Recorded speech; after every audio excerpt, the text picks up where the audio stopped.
Frenny, dali! Labas ang litid na sigaw ni Tintin habang hawak ang kanyang itim na payong. Heto na nga, Frenny. Pagdating talaga sa boys, atat na atat ka no? Responde ni Eya na kumikembot habang tumatakbo palapit sa kanyang matalik na kaibigan. Nang marating niya na ang kinaroroonan ni Tintin ay nakisukob ito sa kanyang munting payong pero sapat na para sa kanilang dalawa. Nakakainis yung sunblock ng rejug ko. Lusaw na dahil sa hotness. Daing ng homosexual na sa Eya habang pinupunasan ng panyo ang kanyang pawisang muka. Alas 4 na ng hapon subalit mainit pa din, dulot ng malapit na magtag-araw. Hindi na natin maabutan ng mas, kaya sa posisyon na lang tayo sumama. I'm pretty sure na bukod kay Angelo, ay marami pang pogi doon. Oh my God! Bulalas ni Eya na halata sa ekspresyon ang matinding pananabik. Di ka talagang bakla ka. Paawat ka naman. Holy Week ngayon eh. Biyernes Santo. Umiiling naman na si Tony Tintin sa kapilyuhan ng kaibigan. Wow ha? Feeling inosente ka, Frenny. Kung di tayo in-invite ni Angelo na sumama sa posisyon, panigurado, nagtitiktok ka lang ngayon. Wala kang balak sumama. May kaunting pikon na tugon ni Eya. Hala! Ano mo nalaman? Pabirong tanong ni Tintin kaya napatawa ang dalawa. Matapos ang 20 minuto ay sumalubong sa kanila ang prosesyon. Napakaraming tao dito at may daladala silang mga santo pero hindi na ito pinansin ng magkaibigan dahil kaagad nilang nakita si Angelo na kasama din sa prosesyon. Ngumiti ito sa kanila at kumaway kaya lumabas ang naglalaliman nito mga dimples at chinitong mga mata. Kaagad itong tumakbo papunta sa kanila. Naamoy kaagad nila ang nakakaakit nitong pabango. Mabuti na lang at nakaabot ko kayo. Kala ko, di na kayo pupunta. Nag-aalalang sabi sa kanila ng gwapong binata. Para sa'yo, pupunta talaga kami.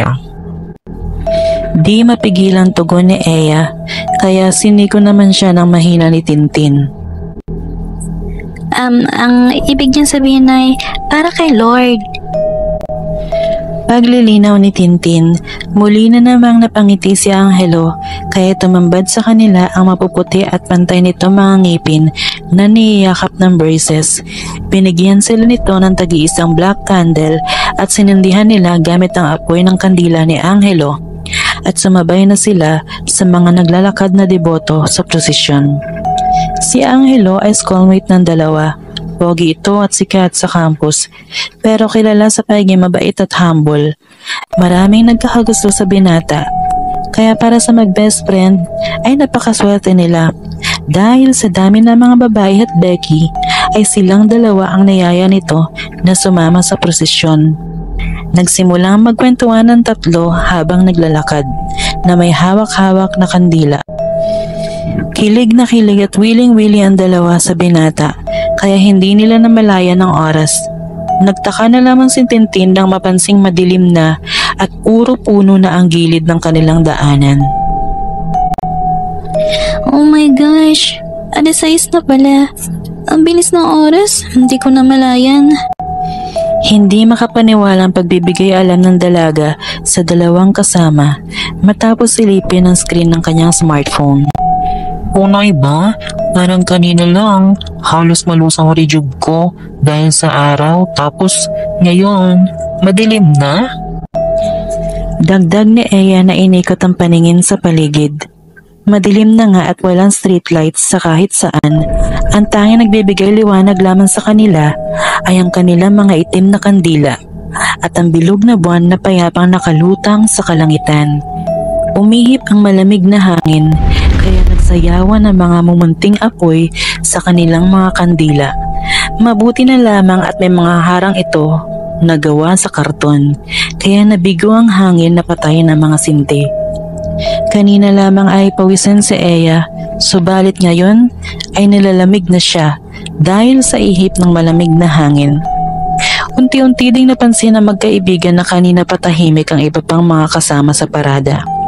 Hindi nila kaagad ito napansin dahil sa abala sila sa pagpapakyut kay Angelo.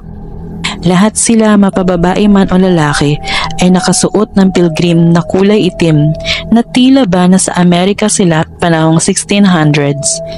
Nagkatitigan ang magkaibigang Tintin at Eya matapos maobserbahan ang mga kalahok sa prosesyon. Imposible dahil kanina bago pa sila sumali ay normal na kasuotan lamang ang suot ng mga to. Hindi sila pwede magkamali. Ang weird naman nila. Bakit sila tahimik? Buong pagtatakang tanong ni Tintin kay Angelo, subalit hindi na ito nakasagot dahil naagaw ang atensyon nila matapos sabay-sabay na huminto ang mga tao kaya napahinto na din sila.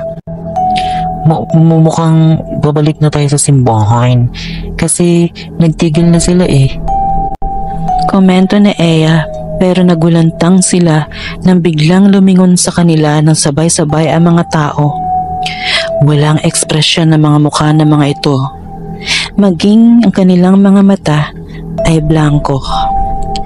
Kanina lang ay nalalamig si Eya dahil sa hangin, subalit ngayon naman ay napalitan ng matinding kilabot ang kanyang nararamdaman dahil sa mga kilos ng mga taong nasa paligid. Angelo? Anong nangyayari? Nagtatakat mauutal na tanong ni Tintin sa binata.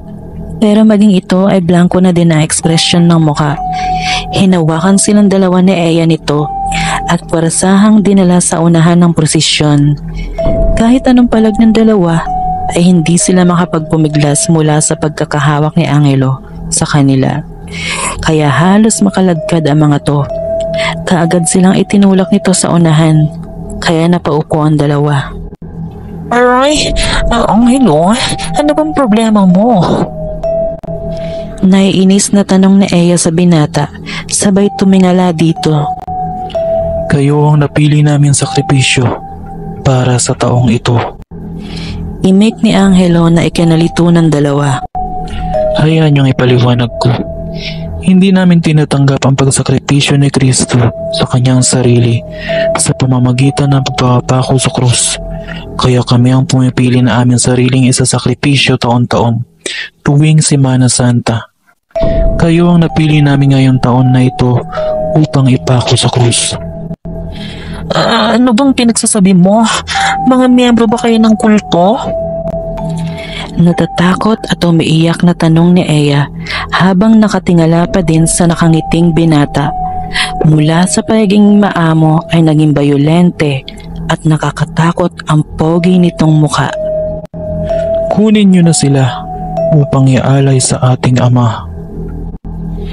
Utos ni Angelo sa dalawang mga lalaki na may malalaki at batak na pangangatawan na mga nasa 30s na ang edad. Kaagad naman silang hinablot ng mga ito patayo. Angelo, please. Pakawalan niyo na kami. Hinahanap na kami sa amin. Magsasayang po ako, please. Umiiyak na pagmamakaawa ni Eya. Lumapit sa kanila ang dalawang matandang babae at ipinatong sa kanila ang koronang tinik. Napalaw sa sakit ng mga to dahil ramdam na ramdam nila ang mga tinik na bumaon sa kanilang anit. Naramdaman ng dalawa ang mga pulang likido na umagos sa kanilang muka. Nagpumiglas sila, subalit sadyang malalakas ang mga lalaki nakahawak sa kanila. Ayoko na. Please, maawa kayo. Hysterical na sigaw ni Tintin, ngunit tila walang narinig ang mga ito. Napansin nila na ang mga santo na daladala ng mga to ay hindi talaga mga santo, kundi mga kalansay na kanilang binihisan gaya ng isang santo. Hindi nila ito napansin kanina dahil nga sa abala sila kay Angelo. Hinubaran sila parehas ng t-shirt ng dalawang lalaking may hawak sa kanila at nanlaki ang mga mata nila matapos makitang may hawak na cat o nine tails na latigo si Angelo. at may mga matatalim na metal sa dulo nito. Angelo, please. Maawa ka. Pakawalan mo na kami. Promise. Hindi kayo magsusumbong. Huwag mong gagawin yan. Irargal ang boses at lumuluhang pagmamakaawa ni Eya. Pero napahiyaw siya ng sobrang lakas matapos siyang hagupitin ng binata ng latigo. Ramdam na ramdam niya ang pagbaon ng matalas na metal ng latigo sa kanyang likuran na naging sanhi ng pagkapunit ng ilang balat niya sa likod. Wag, please. Umaalingaw-ngaw ang sigaw ni Tintin sa kakahuyan, pero wala siyang nagawa dahil pati siya ay nilatigo ni Angelo. Hapdi, kirot at takot ang nagtutulong-tulong na emosyon para lalong maging hysterical sina Eya at Tintin. Ipinagpatuloy ni Angelo ang paghahagupit sa kanila ng latigo at halos lumabas na ang mga buto nila sa likod dahil sa lalim na mga sugat na natatamo nila. Kahit anong gawin nilang pagpupumiglas mula sa dalawang lalaki ay hindi umuobra, kaya tanging pagtangis na lamang ang nagagawa nila. Tapos na ang tig-4 na put na binawasan ng isang paglatigo sa kanila. Oras na para ipako sila sa krus. Kahit nangihina ay nanlaki ang mga mata ng dalawa nang malamang hindi pa tapos ang pagpapahirap sa kanila. Ipapako pa sila sa krus. Ipako sa krus. Sunod-sunod at sabay-sabay na sigaw ng mga miyembro ng kulto na wala pa ding ekspresyon ng mga muka. Nagpatuloy na lamang sa pag-iyak si Tintin nang buhatin na sila papunta sa dalawang krus na nakahiga sa dulo ng kakahuyan sa itaas ng bangin. Bakit nila ito sinapit? Kung alam niya lang ay hindi na sana siya sumama sa imbitasyon ni Angelo. Sana nasa bahay siya ngayon at payapa nagsa-cellphone, pero nasa huli palagi ang pagsisisi. Please, wag. Pagmamakaawa ng babae matapos silagay ng mga kalalakihan ang kanya magkabilang kamay sa patibulong ng cross at tinalian ito. Napasigaw siya ng tuluyan ng pukpukin ng martilyo ang higanteng pako na nakatutok sa kanyang palad. Ramdam na ramdam niya ang matinding sakit dulot ng pagbaon nito sa kanyang laman at tumagos sa kahoy. Dahil abala sa ginagawang pagpukpok ang dalawang lalaki ay nagawang makatakas ni Eya kay Angelo matapos niya itong sipain sa maselang parte ng katawan. Tumakbo si Eya ng ubod ng bilis at hindi inalintana ang sugatang ulo at likod. Nakatayo lang ang mga miyembro at tila hindi nag-aalalang makatakas ang isa sa kanilang mga alay. Pinanood lang nila kung paano tumakbo si Eya. Tila naging isang tunay na lalaki ito na wala ang pagiging lambutin at matulin ng pagtakbo alang-alang sa kanyang buhay. Subalit, sa isang iglap ay isang sibat ang tumagos sa katawan nito. Napahinto si Eya sa pagtakbo matapos maramdaman ang isang matalas na bagay na yari sa kahoy ang tumagos sa kanyang tiyan. Nalaglag ang panga at nanlaki ang mata sa katuluyang natumba si Eya. Fernie! Hayop! Mga hayop kayo! Singhal niya sa lalaking sumibat sa kanyang kaibigan pero hindi siya pinansin nito. Sa halip ay nilapitan nila ang katawan ni Eya. Buhay pa ito, subalit nangihina na. Binuhat nila pabalik sa nakahigang krus si Eya. Gigil na binunot ni Angelo ang sibat mula sa tagiliran nito, kaya umagos ang sariwang dugo mula sa butas. May lumabas din na dugo mula sa bibig ni Eya. Walang ano-ano'y ipinako na din nila sa krus ang nangihinang si Eya, saka itinayo ang dalawang krus kung saan naroroon ang mga nangihinang katawan ng dalawang teenagers. Ama, tanggapin mo ang aming sakripisyo. Patawarin ninyo ang aming mga pagkakasala at papasukin niyo kami sa inyong kaharian sa pamamagitan ng alay namin sa inyo. Sigaw ni Angelo na nakatingin sa kalangitan. Nagsiluhod naman ng mga miyembro ng kulto sa ibaba at sabay-sabay na tumangis habang nakatingin sa dalawang nakapako sa krus. Dinig na dinig sa paligid ang mga pag-iyak nila na humihingi ng tawad sa kung sino man Diyos ang sinasamba nila. Lumuluha namang nakatingin sa ibaba si Tintin. Rainy, so sorry kung pinilit kitang sumama. Dahil sa akin, nadamay ko po. Habol hiningang sabi ni Eya kay Tintin habang nakatingin siya sa dalaga. Buwisit yung anghilong yan. Nascam niya tayo. Pikon na sabi ni Tintin. Napatawa naman si Eya kahit nangihina. Tumingala ito at nanalangin. Lord, kayo na po ang bahala sa amin. Kung ito pong kapularan namin, tatanggapin namin dahil nagtitiwala po kami sa iyo. Alam namin na walang ibang Diyos ang mas makapangyarihan sa inyo.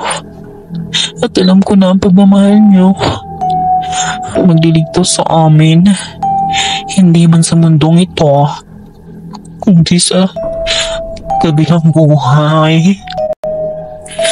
Masaya akong kasama ka, Frenny, hanggang sa kamatayan.